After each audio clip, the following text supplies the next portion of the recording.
여러분 안녕하십니까? 사이언스투데이입니다. 주말 동안 건조한 대기에 강풍까지 더해지면서 경남 함양을 비롯해 전국 곳곳에서 산불이 일어나고 있습니다. 진화 작업이 조속히 이루어지길 바라며 건조한 날씨가 계속되는 만큼 철저한 화재 예방과 관리가 어느 때보다 중요합니다. 오늘의 주요 뉴스입니다.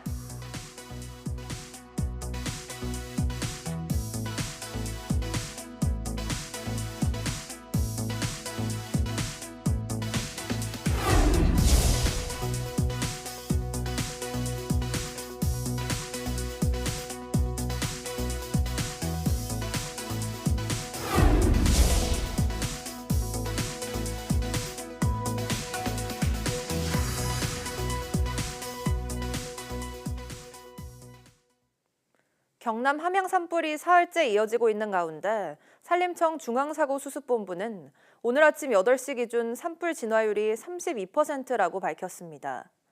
당국은 헬기 등 장비 170대, 인력 750여 명을 투입해 진화 작업을 벌이고 있습니다. 산림청은 어젯밤 산불 확산 대응 단계를 1단계에서 2단계로 격상했고 소방청도 국가소방동원령을 발령했습니다. 겨울철 난방기구 사용이 늘면서 인명피해와 산불 등 화재가 잇따르고 있습니다. 특히 장작을 쌓아두고 사용하는 화목 보일러, 화목 난로는 자칫하면 큰 불로 번질 위험이 있어서 주의가 필요합니다. 최승훈 기자입니다. 장작 더미로 시뻘건 불길이 타오르고 화마가 집어삼킨 집은 검은 재가 됐습니다. 지난달 8일 전북 부안과 무주군에 있는 단독주택에서 불이 났는데 화재 원인으로 지목된 것은 모두 나무를 연료로 쓰는 화목 보일러였습니다. 지난달 29일에도 경기 평택시 단독주택에서 불이 나 80대 남성이 숨진 사고 역시 화목 보일러가 원인으로 지목됐습니다. 춥고 건조한 날씨 속에 화목 보일러와 화목 난로 화재가 잇따르고 있습니다. 지난해 12월부터 2달 동안 계절용 기기에서 발생한 화재 701건 가운데 화목 보일러와 화목 난로 관련 화재가 20% 정도를 차지합니다.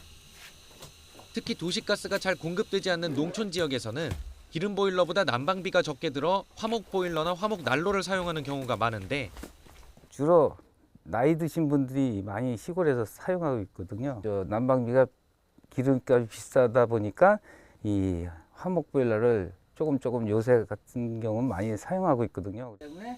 자칫 화재 위험에 노출될 수 있어 주의가 필요합니다. 반드시 연료 투입구를 닫아 불이 바깥으로 번지지 않게 하고 주변에 나무나 종이 상자 같은 땔감, 인화성 물질을 보관해서도 안 됩니다. 너무 과하게 많이 연료를 넣는 상황이 발생할 때 과열이 되면서도 화재로 이어질 수 있기 때문에 적정량의 이제 연료를 주입하는 거. 연통을 주기적으로 청소하고 막히거나 파손된 곳은 없는지 확인하는 것도 중요합니다. 배관이나 이런 연통에 그런 쌓여있는 분진으로 인해서 물티가 외부로 비산이 되고 특히 여기와 같이 야산으로 화재가 확산될 수 있습니다.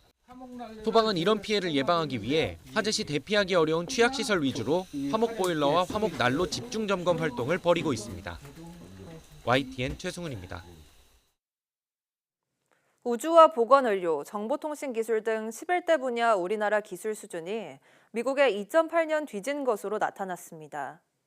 과학기술정보통신부의 2024년도 기술 수준 평가 결과를 보면 우리나라와 최고 기술 보유국인 미국과의 기술 격차는 2.8년으로 2022년 3.2년에서 0.4년 준 것으로 조사됐습니다. 전체 기술 수준은 미국을 100%로 봤을 때 유럽연합이 93.8%, 중국이 86.8%, 일본이 86.2%, 한국이 82.8% 순으로 평가됐습니다. 이번 평가는 11개 분야 136개 국가적 핵심 기술을 대상으로 주요 5개국의 논문과 특허를 분석한 정량평가와 전문가 1,180명의 조사를 거친 정성평가를 종합해 진행됐습니다.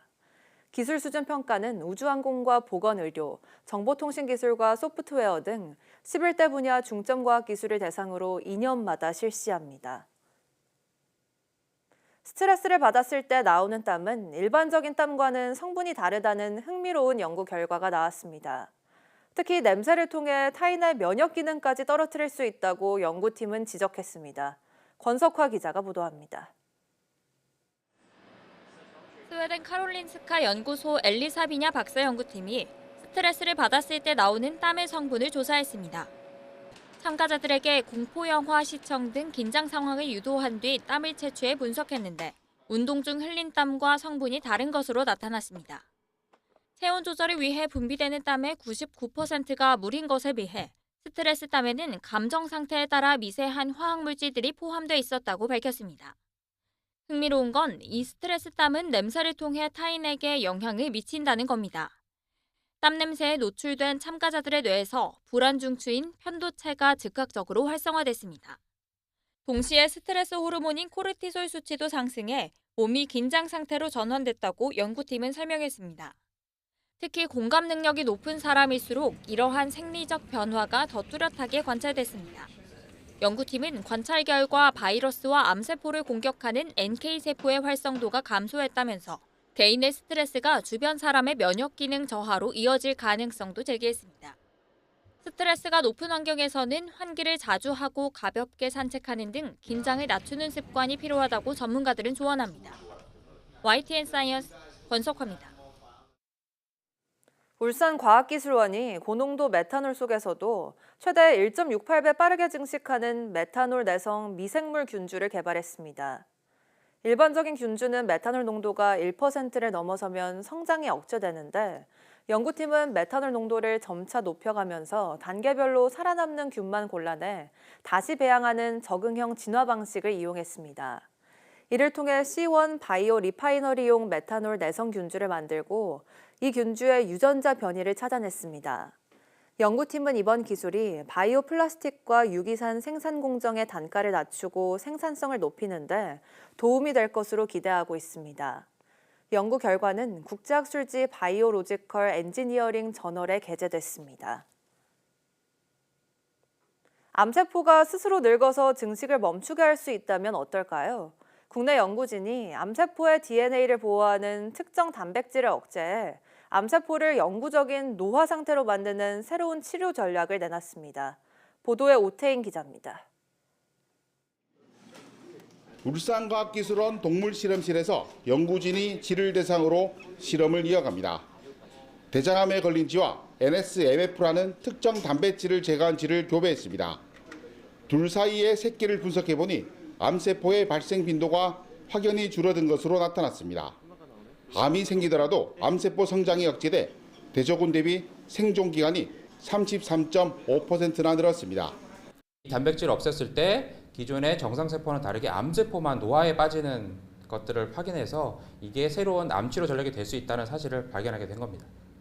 연구진은 신경계 단백질로 알려진 NSMF가 대장암 세포의 성장을 돕는 핵심 관리자라는 점에 주목했습니다. 암세포는 끊임없이 자가복제하면서 스트레스를 받는데 이때 NSMF가 암세포의 DNA를 보호하며 끝까지 살아남도록 돕는 역할을 하는 겁니다. 연구진이 이 단백질을 차단하자 암세포는 복제 스트레스를 이기지 못하고 손상되거나 영구적인 노화 단계에 접어든 것으로 밝혀졌습니다. 특히 정상세포에는 해를 끼치지 않는다는 사실로 확인돼 암세포만 정밀 타격하는 표적 치료제의 조건도 갖췄습니다. 저희가 찾은 것들이 좋은 치료 전략이 될 수 있다는 사실인데 이 사실을 바탕으로 이제 후속 연구가 이어지면 이제 새로운 항암제 개발까지 이어질 수 있을 거라고 생각하고 있습니다. 이번 연구 성과는 세계적인 학술지 뉴클레익 애시드 리서치 온라인판에 게재되면서 연구 가치도 인정받았습니다. 국내 연구진이 제시한 새로운 전략이 암 치료의 획기적인 전환점이 될지 관심이 쏠립니다. YTN 오태인입니다. 반세기 만에 인류를 달 궤도에 보내는 우주 비행선 아르테미스2의 발사가 미뤄질 전망입니다. 제러드 아이장먼 미국 항공우주국 국장은 사회관계망 서비스를 통해 우주 발사 시스템의 중간 극조온 추진 로켓에서 헬륨 흐름에 막힘이 있다는 것이 확인됐다고 밝혔습니다. 그러면서 문제를 해결 중이며 우주선을 조립동으로 다시 가져가게 될 가능성에 대비하고 있다고 밝혔습니다. 이어 이는 3월 발사 가능 기간에 거의 확실하게 영향을 줄 것이라며 발사 연기를 시사했습니다.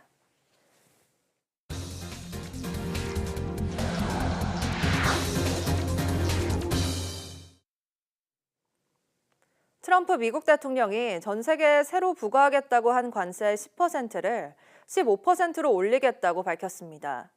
미 연방대법원의 상호관세 무효화 판결 뒤 불과 하루 만인데요. 고강도 관세 정책을 유지하겠다는 의지를 보인 것으로 풀이됩니다. 워싱턴 신윤정 특파원이 보도합니다. 도널드 트럼프 미 대통령은 평소 주말과 달리 말을 하고 사저로 가지 않고 백악관에 머물며 대법원의 관세 위법 판결 대책회의를 이어갔습니다. 이어 전날 판결 직후 무역법 122조를 꺼내들며 직접 발표한 글로벌 관세 10%를 법적 최대치인 15%로 올리겠다고 발표했습니다. 트럼프 대통령은 터무니없고 반미적인 대법원 결정을 철저히 검토했다며 몇 달 안에 법적으로 허용되는 새 관세를 발표할 것이라고 말했습니다. 10% 관세 부과 서명 24시간도 지나지 않아 예고한 대로 더 강력한 조치를 단행한 겁니다. Now I'll go the way I could have gone originally, which is even stronger than our original choice. Regulate trade and impose tariffs. More powerful and more crystal clear.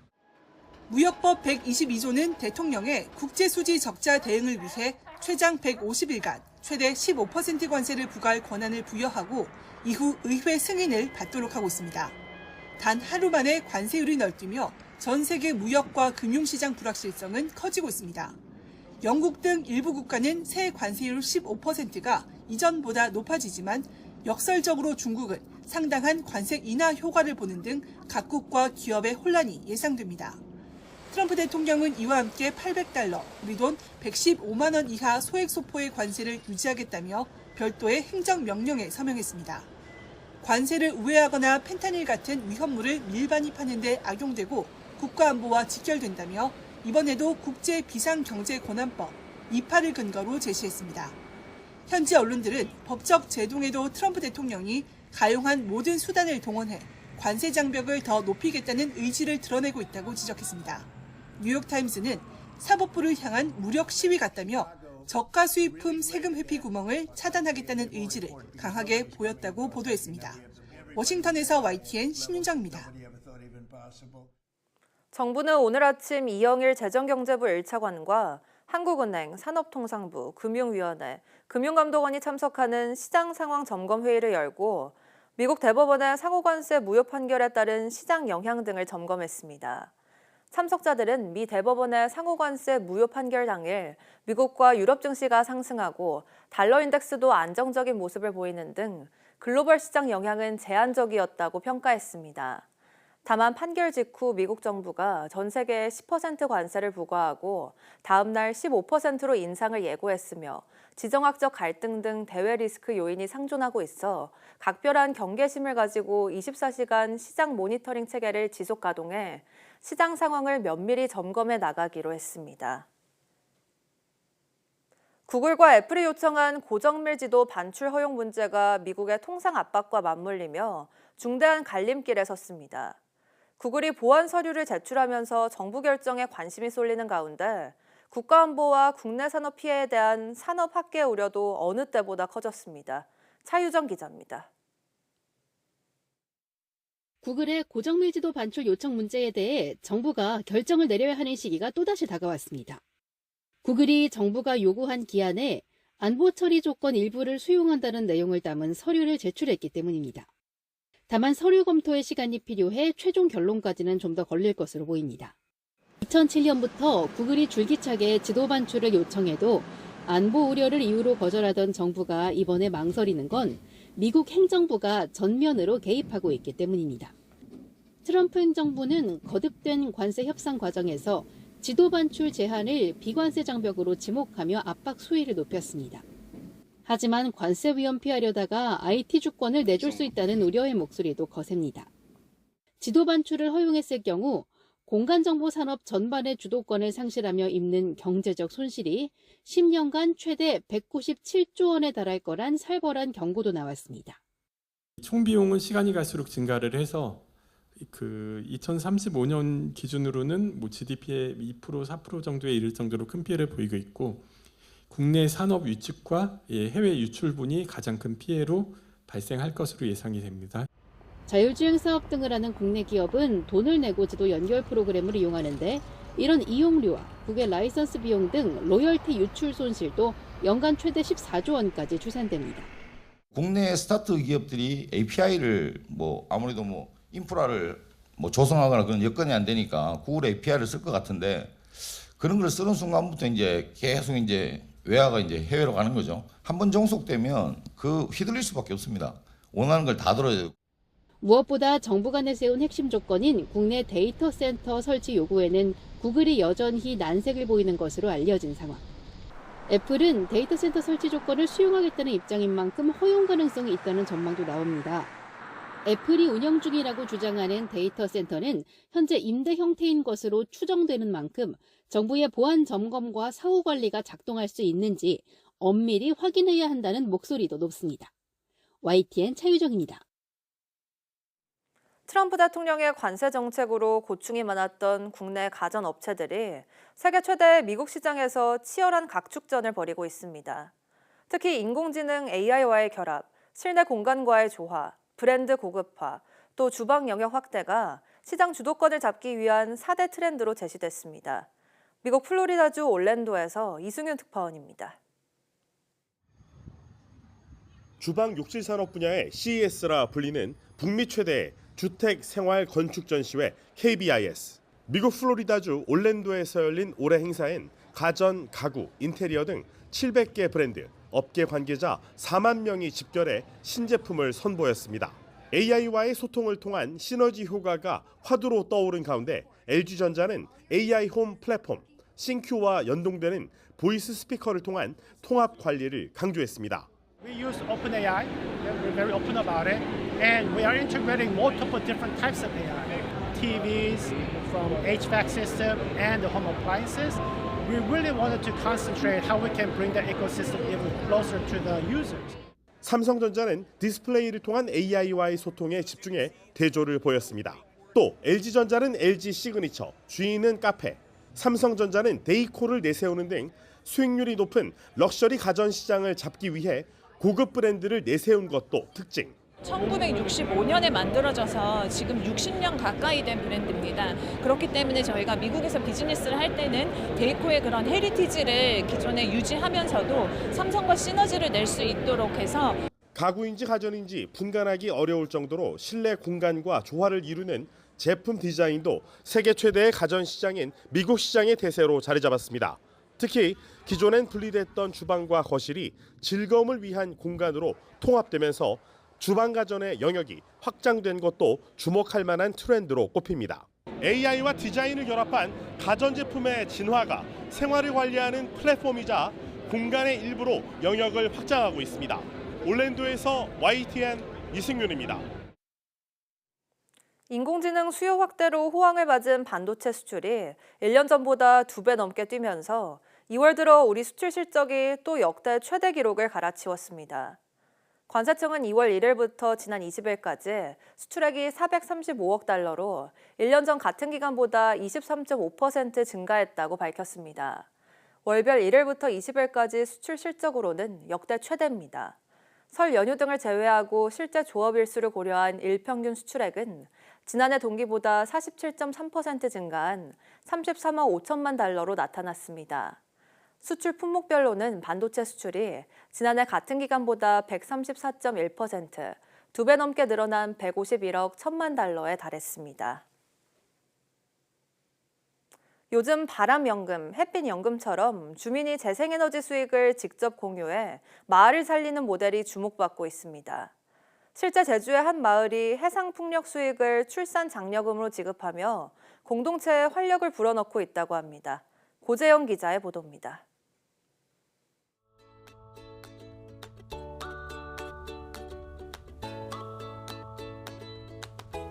마을 회관으로 주민들이 하나둘 모여듭니다.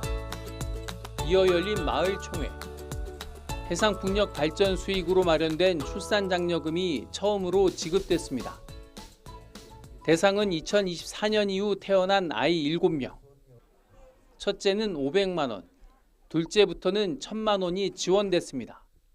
농촌이 그렇게 막 큰 돈은 안 되지만 이렇게 지원해 주니까 뭐 마을 저뿐만이 아니라 마을 사람들도 많은 힘이 생활에 많은 힘이 될 것 같습니다. 이 마을은 최근 2년 동안 아이 울음소리를 들을 수 없었던 적도 있었지만 지난 2024년부터 아이들이 잇따라 출생하며 분위기가 달라졌습니다. 아이들 울음소리가 크게 들리고 거리에 또 아장아장 걸어다니는 걸 모습을 봤을 때 우리 마을에 앞으로 희망이 상당히 큰 희망을 안겨주고 있는 그런 존재들이 아닌가. 이 같은 변화의 배경에는 주민이 직접 투자한 해상풍력 사업이 있습니다. 국내 최대 규모의 한림해상풍력발전 인근 마을 3곳이 300억 원을 투자해 수익을 배당받고 있는 겁니다. 이 가운데 200억 원을 투자한 수원이는 최저 연 7%의 수익은 물론 20년 동안 매년 7억 원도 받게 됩니다. 출산 장려금이라든지 장학금으로 이제 마을 청년들한테 돌려주면은 이제 초등학교도 살리고 마을 주민들도 청년들이 유입이 많이 될 수 있게끔 마을 차원에서 하는 사업으로 진행하게 됐습니다. 재생에너지를 둘러싼 갈등이 적지 않은 가운데 이 마을은 주민이 투자자가 돼 수익을 공동체에 환원하는 방식을 택했습니다. 햇빛과 바람이 갈등의 씨앗이 아닌 마을을 살리는 든든한 자산이 될 수 있다는 가능성을 보여주고 있습니다. YTN 고재영입니다. 음주운전에 대한 경각심이 확산하면서 우리나라 성인의 음주운전 경험률이 10년 사이 6분의 1 수준으로 급감한 것으로 나타났습니다.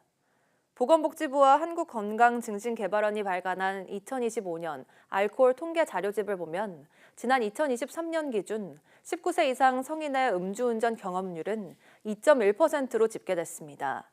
10년 전인 지난 2013년 12.6%를 기록한 뒤 하락 추세를 보이며 10년 만에 6분의 1 수준으로 떨어진 겁니다. 연령대별로 보면 70세 이상이 4.1%로 가장 높았고 40대에서 60대도 2에서 3%대를 기록했는데 30대는 1.1%, 19세에서 29세는 0.8%로 세대별 격차를 보였습니다. 청소년 무면허 전동 킥보드 사고가 잇따르며 우려의 목소리가 커지고 있습니다. 서울시는 킥보드 대여 시 면허 확인을 의무화하는 조례 개정안을 입법 예고했지만 시행까지는 시간이 걸릴 것으로 보입니다. 송수연 기자가 보도합니다. 아파트 단지를 나서던 여성이 교복 차림 남학생이 탄 전동 킥보드에 치여 쓰러집니다. 여성은 심정지 상태로 병원에 이송돼 치료받았는데 운전자는 무면허 상태로 공유 킥보드를 빌려 탄 고등학생이었습니다. 인천 송도동에서도 면허 없이 공유 킥보드를 몰던 중학생 2명이 인도에서 30대 여성을 들이받아 피해자가 중태에 빠졌습니다. 킥보드 타는 것 자체가 불법으로 면허 없이 타는 거고 애들이 그리고 또 다치면 또 크게 다치니까 청소년들의 무면허 전동 킥보드 사고가 잇따라 우려가 커지는 상황. 실제로 지난 2021년부터 4년 동안 서울시에서 발생한 개인형 이동장치 무면허 운전 사고 570건 가운데 만 19세 이하가 운전한 경우는 68.9%에 달하는 것으로 나타났습니다. 전동 킥보드를 타려면 만 16세 이상부터 딸 수 있는 원동기 장치 자전거 면허 이상의 운전면허가 있어야 하지만 정작 면허 확인은 의무가 아닙니다. 서울의 한 중학교 앞입니다. 인도에는 이렇게 전동 킥보드가 세워져 있는데요. 제가 한번 킥보드를 빌려보겠습니다. 면허를 등록하지 않았는데도 다음에 등록하겠다고 하면 손쉽게 킥보드를 빌릴 수 있습니다. 중고등학생들이 그렇게 무분별하게 타는 거에 대해서는 너무 좀 정부나 지자체에서 단속을 좀 강화해야 되지 않을까. 이에 따라 서울시는 전동 킥보드를 빌릴 때 운전면허 확인을 의무화하는 조례 개정안을 입법 예고했습니다. 여기에 더해 전동 킥보드의 최대 운행 속도를 낮추는 등 추가적인 조치도 필요하다는 의견이 나옵니다. 결국에는 안전장치를 둬야 되는데 이 속도를 하향하는 것만이 어찌 보면 가장 좀 현실적으로 사고를 좀 덜 발생시킬 수 있고 전동 킥보드 면허 확인 의무화에 속도를 내는 건 물론 다른 안전 대책도 적극적으로 마련해야 한다는 목소리가 높아지고 있습니다. YTN 송수연입니다.